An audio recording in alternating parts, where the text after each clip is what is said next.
Hi guys, I'm so excited for today. We are going to start reading Keepers of the Crypt. Honestly, this is probably one of my most favorite books that I've written or serials. I don't know. And I know authors like say that about all of their stuff, but there's just something really special about Keepers. I think you want to know what it is. I think it was because I gave myself permission to not censor myself. You know what I mean? Like, I just let myself write without worrying about censorship in terms of like, oh, is this too much? Are people gonna judge me? Like, I just was like, let's just write it. Like, let's have fun with it. And so that was my goal. And honestly, I feel like I did a pretty good job. Um, so we're just gonna jump right in. Why not, right? It's Friday. I have a hockey tournament this weekend. My two oldest, my stepson and my oldest daughter, are gonna play. We're excited, already mentally preparing for like the busyness of it. Like I don't know about you guys, but sometimes I have to like mentally get myself there.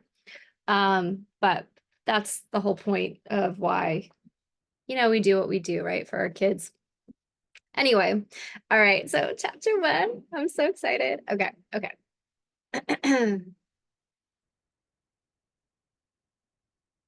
All right, let's just move myself over. Okay. It was the darkest sewing I had ever been part of. This is chapter one from Surrender the Void. Um, did you know I didn't even know how to pronounce Sowen, like Sowen? I thought it was like Sam Hain or whatever. But anyway, okay, let's focus. It was the darkest sewing I had ever been part of. It was perfect for the very bad, very forbidden thing I was about to do. I tucked my blonde hair behind my ear before reaching up to take the rim of my witch's hat and pulling it over my head, even more than it already was. There were specks of blood underneath my fingernails. Instead of trying to get it out like I would have, I let it stay. It was proof we had moved a body, a real one. I glanced back at my two friends, Matilda and Daphne, a few paces behind me. They looked like they wanted to be anywhere but where I was leading them. I didn't care. I didn't turn back to join the festivities, even though I could smell the zesty scent of the brambrack cooking in the outdoor ovens. My stomach rumbled, interrupting the otherwise silent night. Daphne hissed through her teeth. I swear, Kara, you are always hungry, she said in that unique whisper yell. Your stomach has gotten us into more trouble than anything we've ever done. I had nothing to say to that. Whether I liked to admit it or not, Daphne was right. I was surprised she still wanted to tag along on these little adventures. Granted, these little adventures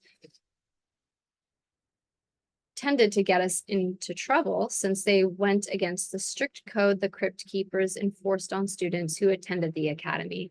It didn't matter that we were all of 20 or around that age, that we were legal adults. We still had to obey the rules, including the mandatory curfew that was only lifted tonight. And we definitely were not allowed in the hollow crypt. In fact, the more I thought about it, the more I realized I couldn't count how many rules we were breaking. It had to be a record, even for me. But rules hadn't stopped me before. You know, Maddie said, skipping a few steps to keep up with me, I don't think we should be here. I think this is pushing it even for us. You helped move the body, I said, my voice nearly overwhelmed by the howling wind that tangled my hair.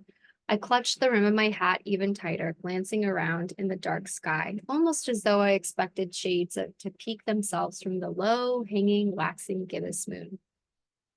You're in this, Maddie, whether you want to be or not. I'm not saying that, she said hurriedly. I'm just saying, her voice trailed off as the iron gates came into view, silhouettes against the black blanket of sky. Scared? I didn't have to look at Daphne to know she was smirking. It wasn't mean, not exactly. It was probably because she was trying to make herself feel better because she was scared too. Hell, even I was, but that wasn't going to stop me. Oh, lay off her, Daphne, Maddie said. I actually agree with her. Dean Davidson says the crypt is sacred ground, and stepping inside of it, especially on Sowen, is blasphemous. Sacred ground, I shrugged the bag hanging from my shoulder as we stopped just before the gates. You know what they do here, don't you? You know why they don't want anyone to go in unless you're officially a keeper, right? And what's that? Daphne asked flatly, crossing her arms over her chest. I ignored the chill that swept down my spine. Autumn was in full swing in the small town, and it wasn't uncommon to see a frost late at night and early in the mornings. They keep souls of the damned here, I said. Maddie looked over at Daphne, and the two exchanged a look of disbelief. Maddie's lip curled down in disbelief. Oof, good one. Okay, Daphne said, rolling her eyes. Sure, Maddie added. It's the truth, I insisted through a hiss. Where do you think the hunters put all the shades they've captured? And where did you hear that? Daphne asked. Please don't tell me you've been listening to Graham and all his conspiracy theories. You know the guy is like Fox Mulder crazy. But aliens existed in the X-Files world, Maddie said, lifting a finger. So he wasn't really that crazy. Thank you, I said with a smug grin as I pulled out something from my heavy trench coat. It didn't exactly scream witch, but it held my lock-picking kit and kept me warm. Wait, Maddie said, stepping forward and placing her hand over mine. You can't possibly be serious. We're actually breaking into the cemetery. Not just the cemetery, but his crypt.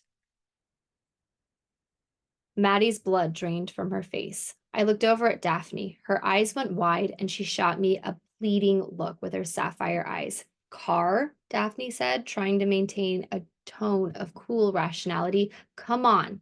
We already moved that cadaver we had to cut into in biology for Professor Horn. You didn't even let us shower before demanding we get in our costumes so we could blend in with the ceremony. And instead of, I don't know, doing some kind of seance in the forest like I thought, you want us to break into his crypt? Why would we ever agree to do that?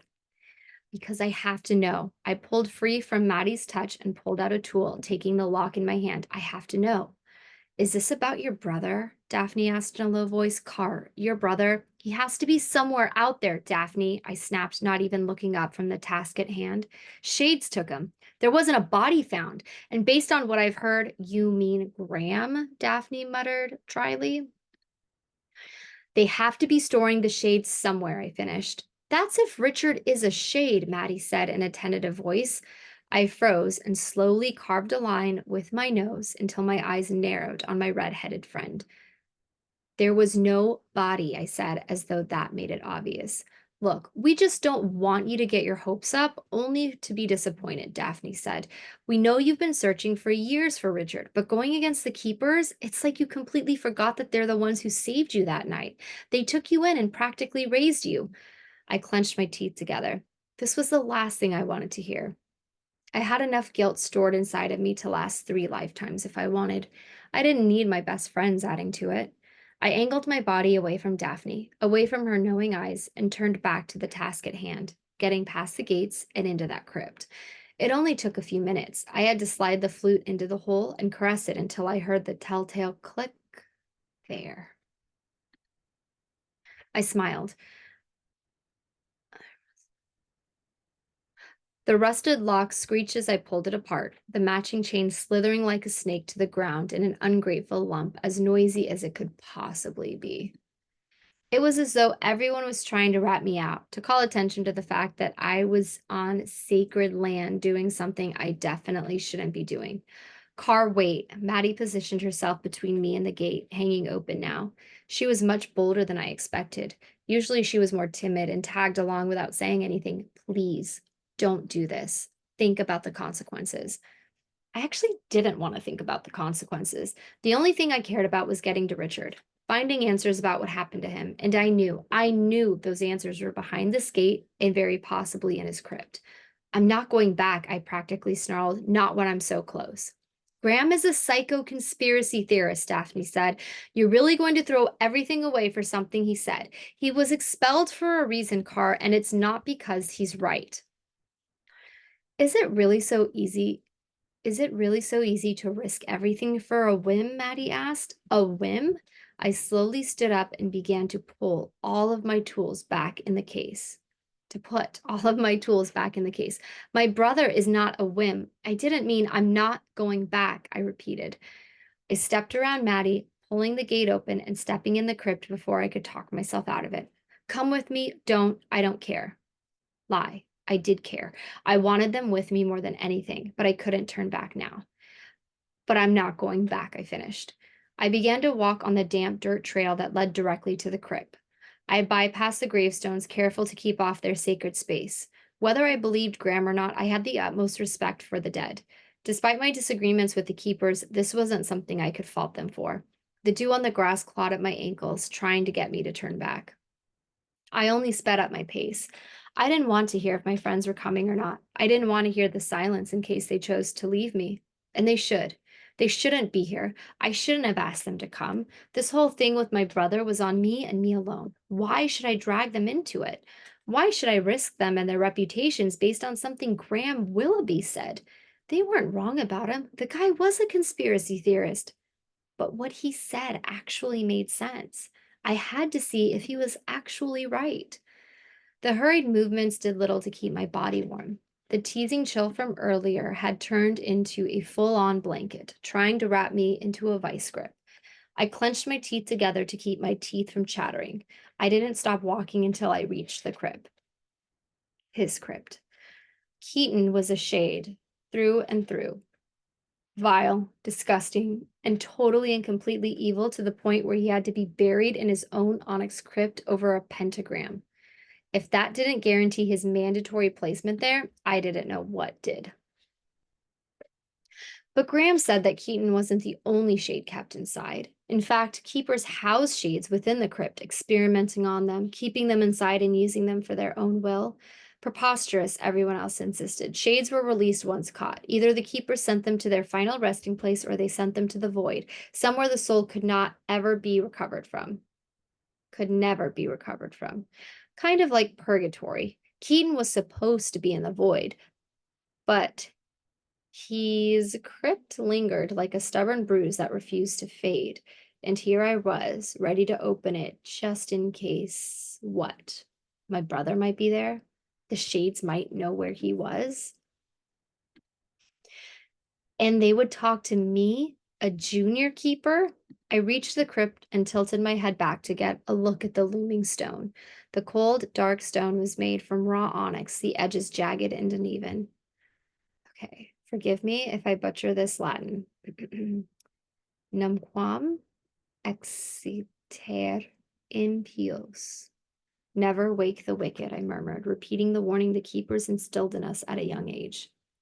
The words hung overhead underneath the feet of a lecherous gargoyle who appeared so lifelike, just looking upon it made me shudder, made me think he could open his eyes and rip my head from my shoulders. Carr, wait, Maddie's voice filled the silence. You don't have to do this. I pushed aside the warmth that spread through me upon the realization that my friends were still here, that they hadn't left me. Yes, I whispered to myself as I took a step towards the entrance of the crypt. I do. I placed my hands on the heavy stone door and pulled it open. I stepped through it before they could talk me out of it, and I shut myself inside. Dun, dun, dun. Anyway, that was the first chapter. Looking back, honestly, like, this is fun. I love this. It's fun. I hope you guys love it too. I mean, if you have any questions, just in general, it could be writing questions, it could be series questions, it could be whatever. Let me know in the comments. I'm happy to answer them. But yeah, if you want to stick around for chapter 2 next Friday, same time, about 1 o'clock, I would love to have you. If not, I'm going to be putting this up on YouTube, and if you want to follow along, feel free. I will leave the links to the books in in the show notes. So I hope you have a great weekend. Happy August, everybody. I can't believe the summer's almost over. It's like pre-Halloween, right? October, right? Well, have a good one. It is great seeing everybody.